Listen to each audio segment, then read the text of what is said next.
máš niečo? Tu nič nie je.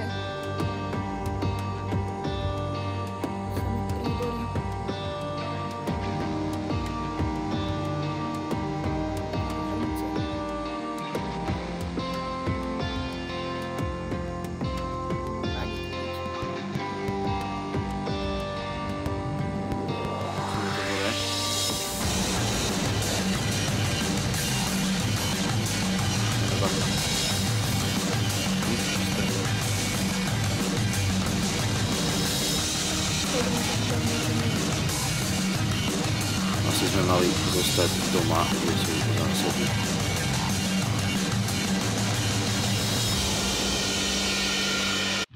Ahojte, ak ste sa práve dosmiali na mojej krásnej kresbe, ktorá vyjadruje rozhodovanie medzi back-in a back-out scenárom, tak také malé upozornenie. V prvom rade na konci sa nedozviete jednoznačnú odpoveď. A druhá vec, ako pozadie som použil také svoje malé pokusy, video pokusy, tak dúfam, že sa vám to bude pozdávať. Ak nie, zase toto bude obkecávacie video, kľudne robte čokoľvek ďalšie, čo práve potrebujete alebo chcete urobiť. A v prvom rade by som rád povedal, že tých názorov na to, čo vlastne je back-in a čo je vlastne back-out, je celkom dosť. A ak teda nevystihnem práve to váš pohľad na vec, tak sa vopred ospravedlňujem. Tie hranice sú tam niekedy také dosť rozmazané, povedal by som. V prvom rade, čo ja považujem za back-in scenár, teda za scenár, kedy sa zašívam, jednoznačne len scenár, kedy zostávate tam, kde sa zdržiavate najčastejšie, to znamená doma. Už keď sa presúvate niekde na chatu a tak ďalej, už to považujem za bug-out. Čiže tomu bude prispôsobená taká aj tá moja retorika. V prvom rade, kedy určite by som riešil bug-out, kedy by som určite nezostával v tom svojom obydlí alebo tam, kde bývam najčastejšie, ak by to bolo mesto. Pre mňa je mesto absolútne najväčší strášak a najväčšia nočná mora počas akejkoľvek katastrofy alebo akéhokoľvek problematického obdobia. Prečo? Pretože v meste sú ľudia. A ľudia sú svine, ľudia sú zlí. Pardon, ale je to tak, proste ľudia sú strašne sebecké tvory. A skôr sa dostanete do problémov niekde, kde je veľa ľudí a kde je veľa ľudí pokope, kde je veľa hladných ľudí pokope, veľa frustrovaných ľudí pokope, ktorí v podstate nebudú nejako hľadieť na nejaké morálne a iné zásady.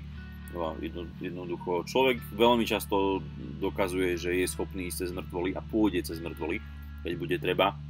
No a tým, že v tom meste je viac, tak si v podstate to riziko zvyšujete. Čiže v prípade, že je váš domov v meste, alebo sa zdržiavate po väčšinu času v meste, vtedy by som určite asi skôr vzdúchol a hľadal nejakú bug-out lokalitu, či už je to niekde na chate alebo v lesoch. Lebo to sú také dve roviny ďalšie toho bug-outu, že čo je vlastne bug-out, lebo bug-out v mojom ponímaní môže byť aj situácia, kedy sa len odpečiem niekde na chatu, kde som v kľude alebo niekde na dedinu k príbuzným alebo neviem kde všade, ale proste na vopred známu lokalitu, kde si dokážem urobiť nejaké opatrenia popred.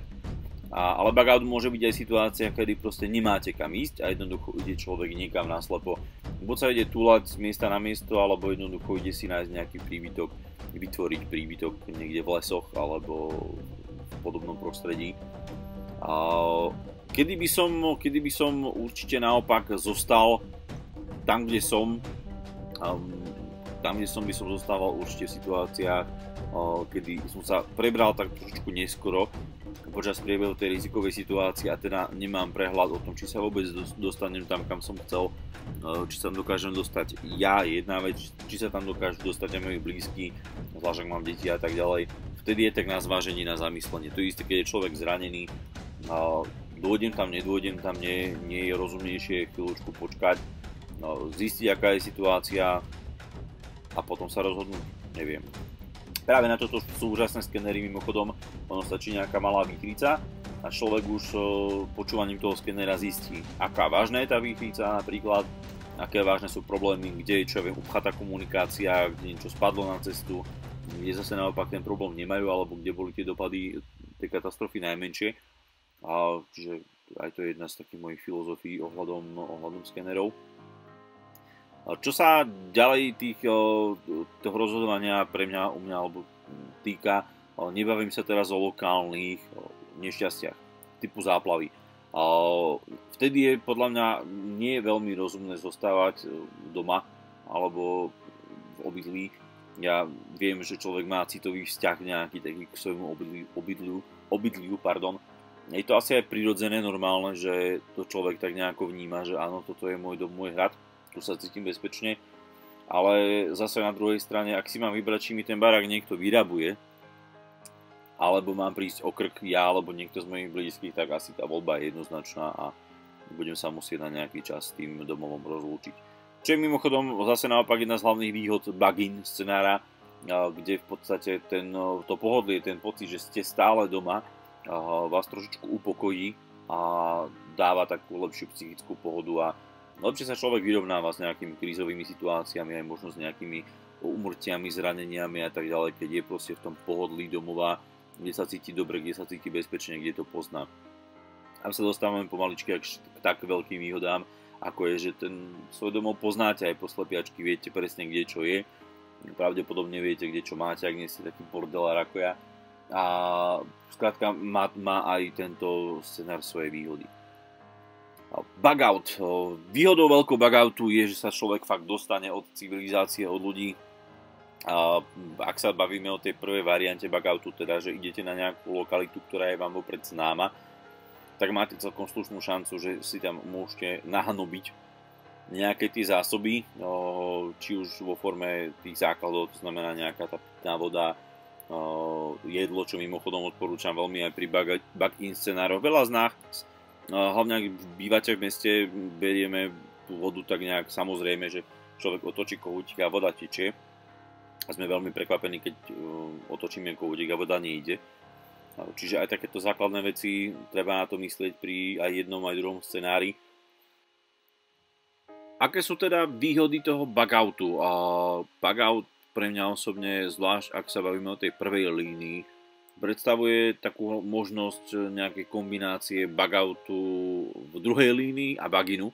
A teda je to možnosť dostať sa ďalej od ľudí, dostať sa do nejakého bezpečnejšieho prostredia alebo vyslovene na bezpečné miesto, ak máme nejakú lokalitu naozaj, a keď legislatíva tomu všemožne bráni, ak má niekto niekde chatu v lesoch, proste ďalej od ľudí, má podľa mňa oveľa väčšiu šancu prežiť väčšinu nástrah alebo väčšinu nejakých všeobecných katastrof ako niekto, kto má proste byt v Petržalke.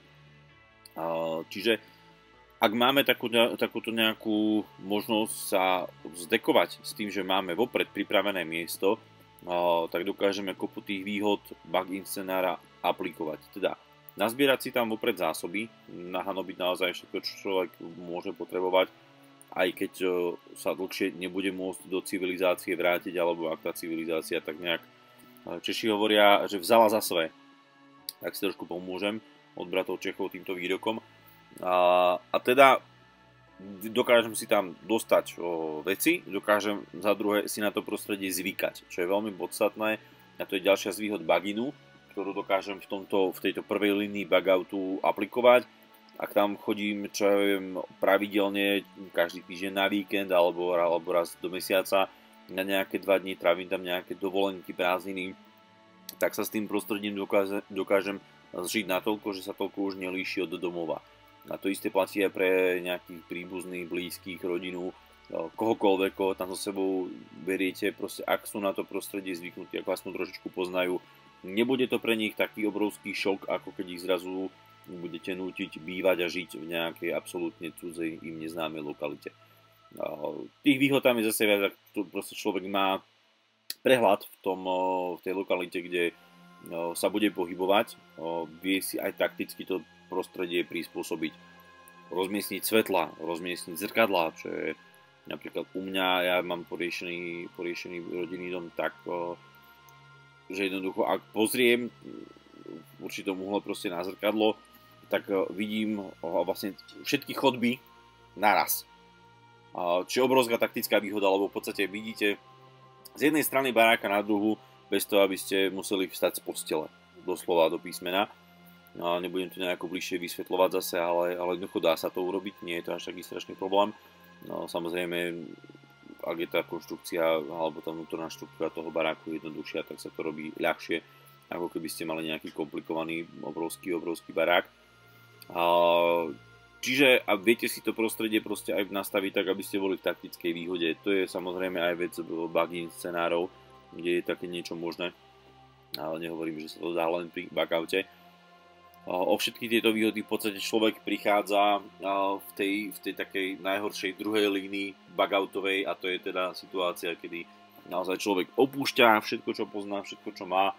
V podstate odchádza s tým, čo má na sebe, pri sebe, niekde úplne mimo, niekde to nepozná, ide si hľadať, tak povediať, buď nový domov, kde bude nastalo, alebo jednoducho chystá sa na nejaký kočovný spôsob života.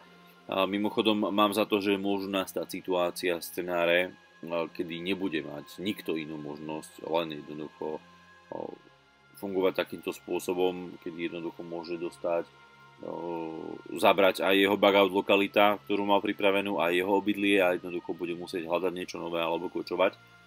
Čiže treba mať stále tak nejako v hlave, že aj táto možnosť môže nastať. Čo vtedy? Vtedy asi ja osobne by som skôr vyhľadával les. Ak to bude v rámci Slovenskej republiky, tak tie naše lesy sú veľmi bohaté. Máme celkom slušnú aj sieť riek, potokov, prameňov a tak ďalej. Čiže tie zdroje tam sú v tých lesoch a nejako by som sa asi od nich nevzdialoval, čiže asi ten les by bol pre mňa také optimum. Ja mám veľkú výhodu, že rodinný dom, kde mám rodinný dom, tak je relatívne blízko Slovenského raja aj Vysokých Tatier. Čo znamená, že sú tam celkom slušné zašivárne, tak toto poviem, a celkom dobre to prostredie poznám, mám to nejako prelezené, aj keď už o posledných 2-3 rokoch nie až tak veľmi sa venujem tomu prostrediu, ako by som možno mohol alebo chcel. Čiže ak máte vo svojom okolí taký nejaký les, aj tam by možno stálo za to proste poobzerať sa, že kde. Lebo totiž to nemusí vás z domu vyhnať len nejaká prírodná katastrofa, môže to byť aj nejaká ľudská sila, tak toto nazvem, či už nejaká cudzia ozbrojená skupina, alebo proste ktokoľvek, kde jednoducho nemusíte opustiť rovno celý štát, alebo okres, stačí jednoducho zdekovať sa z toho domu, alebo z tej chaty, na to, aby ste boli v bezpečí. No a tam je obrovskou výhodou proste poznať aspoň prostredie. Nemôžete si vytvoriť samozrejme 50 bugout lokalít, ale poznať prostredie alebo mať takú zhruba nejakú predstavu, že ktorým smerom by som sa chcel vydať, je celkom fajn.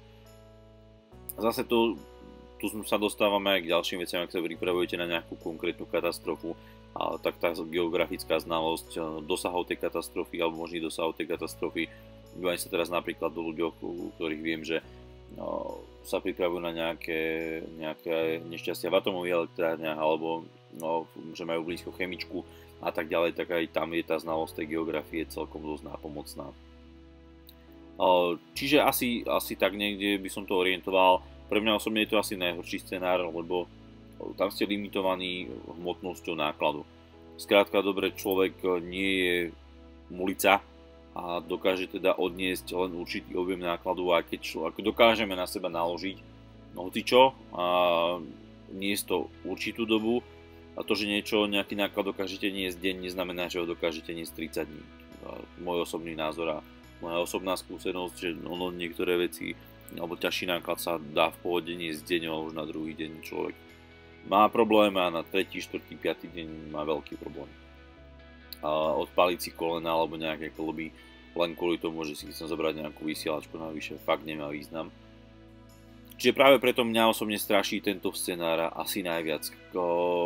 Ako vravím, ale vyhľadával by som také nejaké skôr prirodzené skvíše, prirodzené úkryty, ktoré poskytnú ale aj nejaké to pohodlie. Vravím, kým sa bavíme o tom, že sme na Slovensku, tak si myslím, že je kam sa schovávať a dá sa vyžiť z tých zdrojov, ktoré tam sú, ktoré to prostredie poskytuje. V lete, na jeseň, na jar, OK, v zime asi by to bol možno trošičku väčší problém. Tam ale sa dá vždycky kombinovať alebo rátať s tým, že jednoducho si človek odbehne a niečo si, no, tak povediac, ukoristí.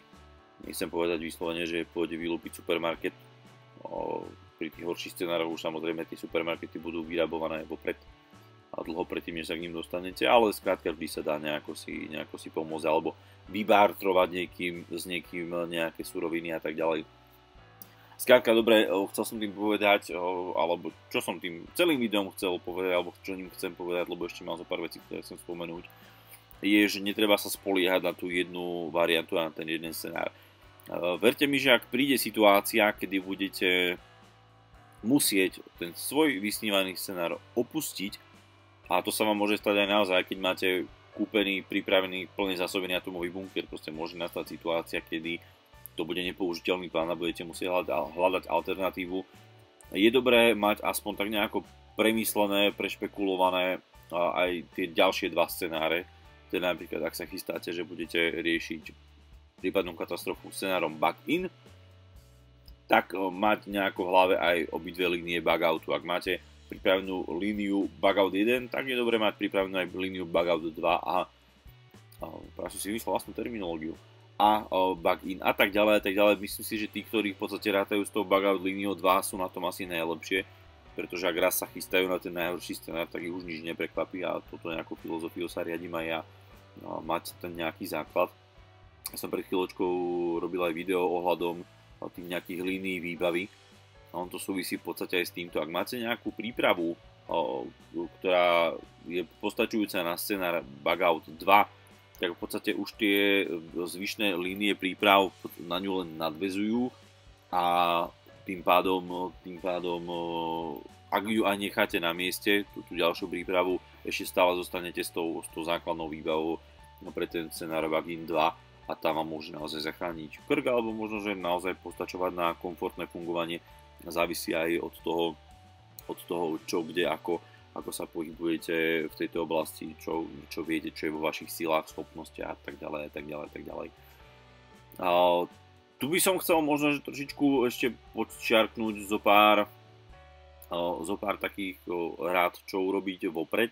A okrem toho, že sa človek zásobí vopred nejakými hmotnými statkami alebo hmotnými vecami, čo je asi najčastejšia voľba, respektíve najčastejší spôsob príprav, čo tak komunikujem s ľuďmi.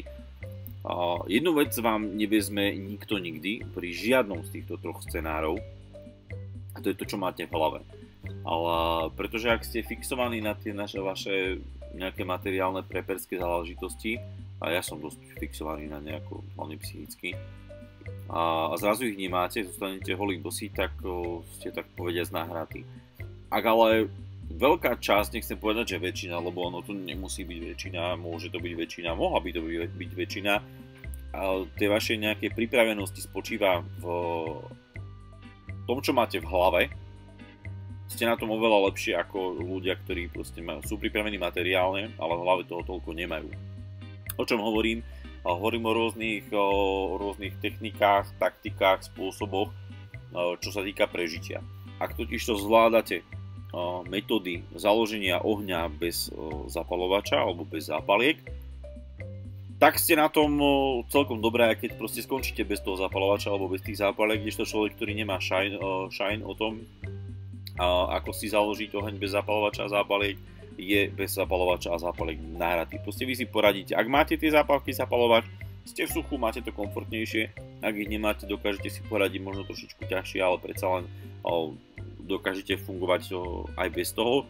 Človek, ktorý tie informácie nemá, je od toho naozaj závislý. A to bavíme sa teraz o kope ďalších vecí.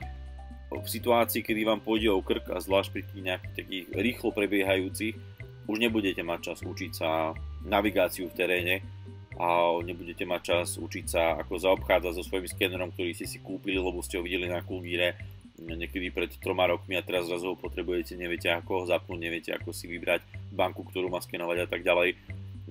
To sa v podstate týka naozaj všetkých oblastí, kde sa človek pripravuje. Existuje niečo také ako bug-out lokalita, to je ideálna bug-out lokalita alebo ideálny prep? Nie, podľa mňa nie. Ako s mnohými ľuďmi som sa bavil na túto tému, na tému naozaj bunkrov a stavieb, ktoré sú vyslovene určené na to, aby si tam mohli schovať, naskladať si tam nejaké svoje veci. Vždy sa môže stať niečo, čo vás z tej lokality vyženie, alebo čo urobí práve tú vašu vysnívanú lokalitu nepoužiteľnou. A toto treba mať stále v hlave a tak nejako rozdielovať aj tie svoje zdroje, sily a všetko, aby ste jednoducho sa nespoliehali na jedno miesto. Ono to v podstate súvisí s tým, čo som povedal pred chvíľočkou, že netreba sa spoliehať na ten jeden scenár. Čo ale ešte dôležitejšie, človek, ktorý sa nazýva preperom, už má tak nejako v hlave, že fakt rozmýšľa nad aj ďalšími scenármi a má tú takú preperskú krv, nazval by som to, že OK, čo príde, proste s tým sa pobijem. Bacha na ostatných okolo vás, lebo tí vás môžu stiahnuť dole. A teraz nemyslím tým, že sa máte na všetkých vykašľať, ale myslím tým skôr, že máte aj tých ostatných okolo seba pomaličky, ale isto pripravovať na to, čo ja viem, ak máte manželku, priateľku, pripraviť ju nielen na to, že je možné, že sa budeme musieť jednoducho odsťahovať natrvalo na chatu, alebo niekde do nejakého bunkra, ak máte, alebo kamkoľvek, do jaskyne, pod stan, ale jednoducho pripravovať aj tých ostatných ľudí aj na to, že nemusí to byť ani tak, ani to, na čo ich pripravujete, že to môže byť ešte ďalší scenár, alebo ešte ďalší scenár, jednoducho, že ten život zrazu nemusí byť taký komfortný. A v tom ja vidím asi najväčšiu pointu toho pripravovania sa na rôzne bug-in-bug-out scenáre, aby ste boli pripravení toho na jedno najlepšie a na všetko aspoň tak trošku. Moje také nejaké životné moto alebo jedno z takých hesiel, ktorými sa snažím riadiť, je vidieť niečo o všetkom a všetko o niečom, a ak to preniesieme do týchto pripravenosti, tak v podstate to heslo stále platí. Čiže nezabudnite naozaj zbierať informácie, učiť sa, ako skázal Lenin. Čím viac toho máte v hlave, to vám nikto nezoberie, a ak si chystáte také tie nejaké prepy fyzické, vecné, tak vždy myslieť na to, že nemusí to byť práve podľa vašej predstavy a nakupovať tie veci alebo pripravovať si ich tak nejak s rozumom, aby boli použiteľné aj v prípade, že sa veci nebudú vyvíjať práve podľa toho, ako ste si vy predstavovali alebo ako si ktokoľvek predstavoval. Takže asi toľko. Ďakujem, dúfam, že nám to video niečo dalo a teším sa na vaše nejaké komentáre, postrehy a doplňujúce informácie určite máte aj vy všetci, čo k tomuto videu povedať. Ďakujem, ahojte.